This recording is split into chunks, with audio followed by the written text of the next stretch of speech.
Halo, hai. Assalamualaikum warahmatullahi wabarakatuh. Gimana kabarnya teman-teman? Semoga hari ini teman-teman sehat semua.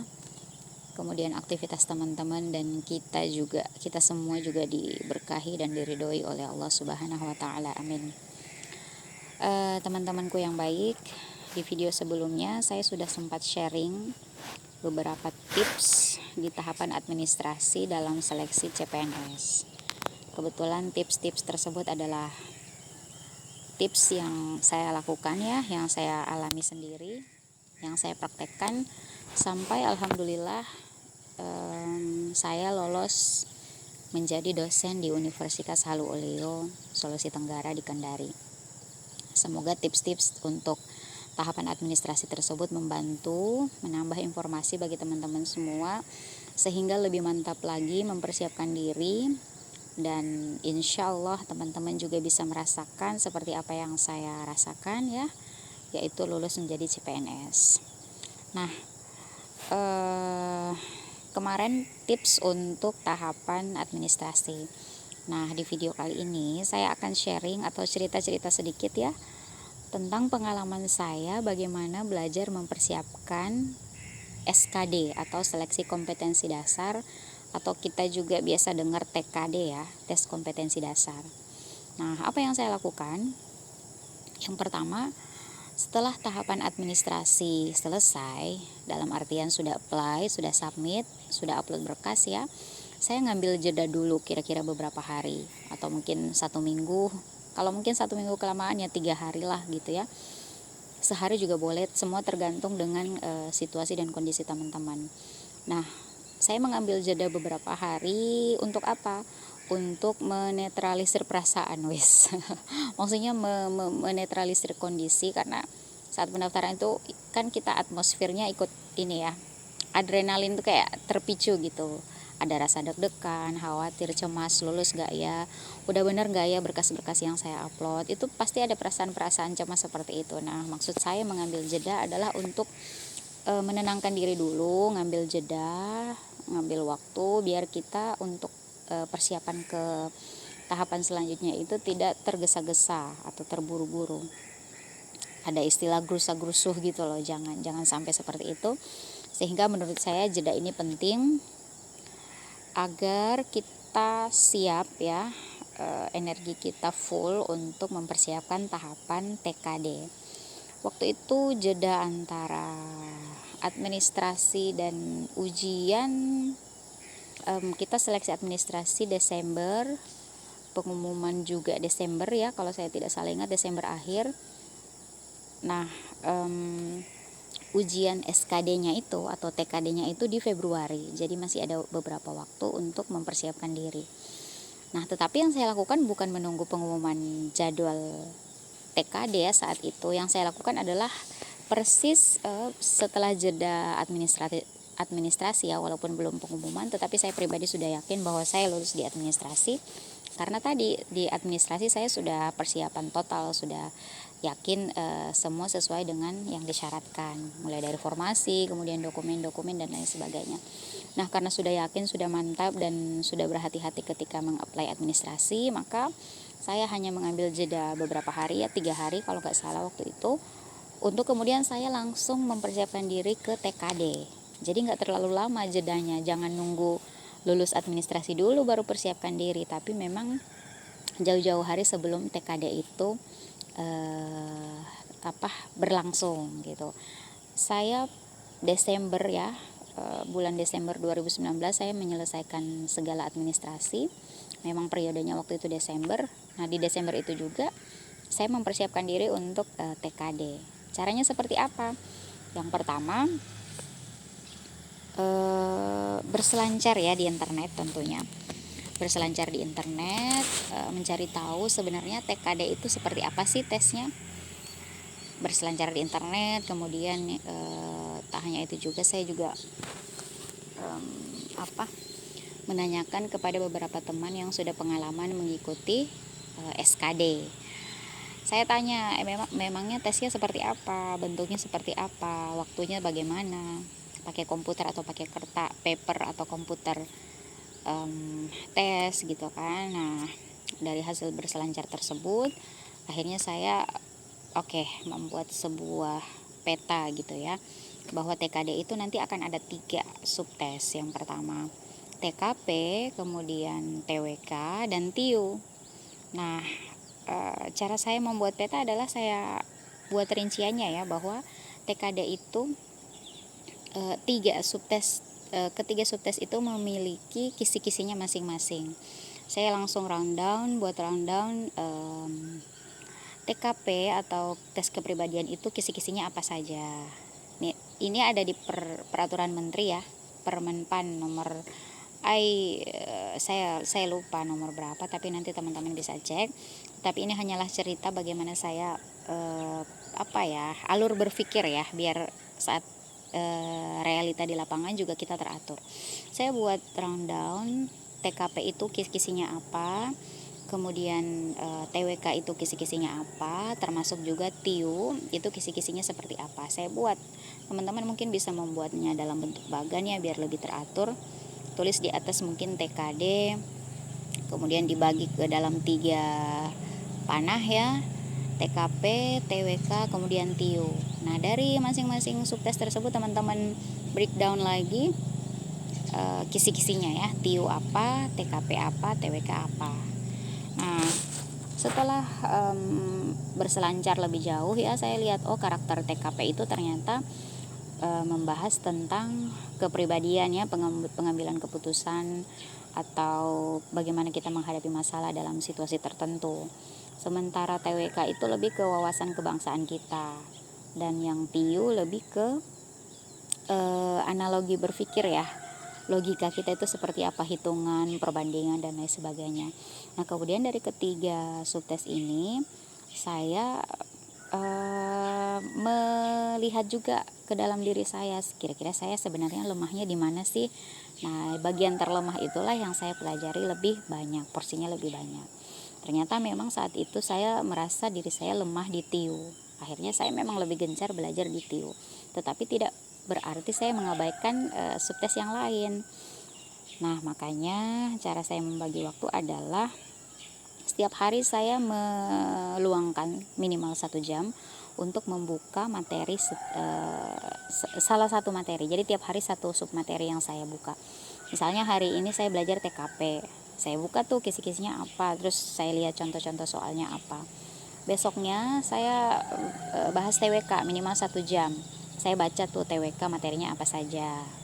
Kemudian hari ketiga TIU. TIU ini lebih ke latihan soal ya, latihan soal bentuk-bentuk perhitungan, perbandingan, analogi, dan lain sebagainya. Berikutlah hari keempat saya ulangi lagi TKP. Kepribadian saya baca materi yang belum saya baca di hari kemarin, hari sebelumnya. Kemudian hari kedua berikutnya wawasan kebangsaan, saya baca lagi materi yang belum saya baca. Kemudian di hari ketiga TIU. Begitu seterusnya. Pokoknya setiap hari saya siapkan waktu minimal 1 jam untuk membuka materi dari masing-masing subtes tersebut. Jadi sebenarnya fungsi belajar tiap hari itu agar suasana ya atau pikiran kita itu tidak mengabaikan yang namanya persiapan TKD ini. Karena kalau misalnya kita pakai sistem kebut semalam itu, memori kita kayaknya nggak nyampe lagi ya. Apalagi mungkin teman-teman yang punya aktivitas lain. Saya kebetulan waktu itu memang selesai wisuda di Desember, kemudian pulang kampung bulan itu juga. Nah, saya di rumah fokus memang untuk belajar, makanya saya punya waktu itu minimal ya 1 jam. Kalau aslinya sebenarnya bisa lebih dari 1 jam. Minimal 1 jam saya siapkan waktu setiap hari ya teman-teman. Sarana belajarnya bisa saja dari bacaan, internet, YouTube ya terutama. Kalau TIU saya jujur lebih banyak melihat di TIU karena saya merasa lemah saya melihat di TIU, saya melihat di YouTube maksud saya. Saya belajar di YouTube karena memang saya merasa lemah di bidang itu. Saya belajar di YouTube untuk mengikuti contoh-contoh soal dan pembahasan yang sudah banyak beredar di YouTube tersebut. Nah, untuk TKP menurut saya kalau kita sudah terbiasa menghadapi situasi yang bermasalah ya, maksudnya menghadapi masalah, menyelesaikan, memberikan solusi, bekerja sama dalam tim. Kemudian dalam hal ini kalau kita sudah terbiasa berorganisasi ya, mengikuti kepanitiaan A sampai Z di TKP menurut saya tidak begitu masalah, karena kita sendiri sudah pernah mengalami situasi-situasi yang digambarkan dalam soal-soal tersebut. Karena soal TKP ini kan sebenarnya adalah menggambarkan suatu situasi yang bermasalah, kemudian kita diminta memberikan solusi. Nah, solusi itu tentunya adalah dipilih yang paling ideal. Kalau misalnya kita sudah terbiasa menghadapi masalah, insya Allah menjawab soal-soal TKP itu tidak begitu rumit atau tidak begitu sulit ya. Yang penting kita fokus dan konsentrasi ketika membaca dan menjawab soalnya, karena gambaran situasinya sudah panjang ya, deskripsi soalnya, kemudian ditambah lagi pilihan jawabannya juga yang panjang-panjang, sehingga kita butuh fokus atau konsentrasi dalam menjawabnya. Nah, untuk wawasan kebangsaan, kalau TIU saya latihan soal ya, contohnya dari YouTube. TKP saya latihan soal juga, tetapi pada intinya adalah itu melihat kepribadian kita dalam mengambil keputusan ya. Nah, wawasan kebangsaan ini saya lebih banyak membaca, karena nanti kan di wawasan kebangsaan itu ada kisi-kisinya ya, misalnya tentang nasionalisme atau tentang teknologi informasi. Ada juga kalau nggak salah ada tentang bahasa, kemampuan bahasa. Nah, di situ kita rundown kisi-kisinya, kemudian baca, kumpulkan materi dari internet, dari buku-buku, baca. Ada juga sarana yang saya gunakan dalam wawasan kebangsaan ini adalah menonton film-film sejarah kebangsaan Indonesia. Menurut saya itu juga menambah wawasan kita. Dalam pikiran saya waktu itu, baca saja, baca semua materi yang berhubungan dengan kisi-kisi yang sudah ditetapkan.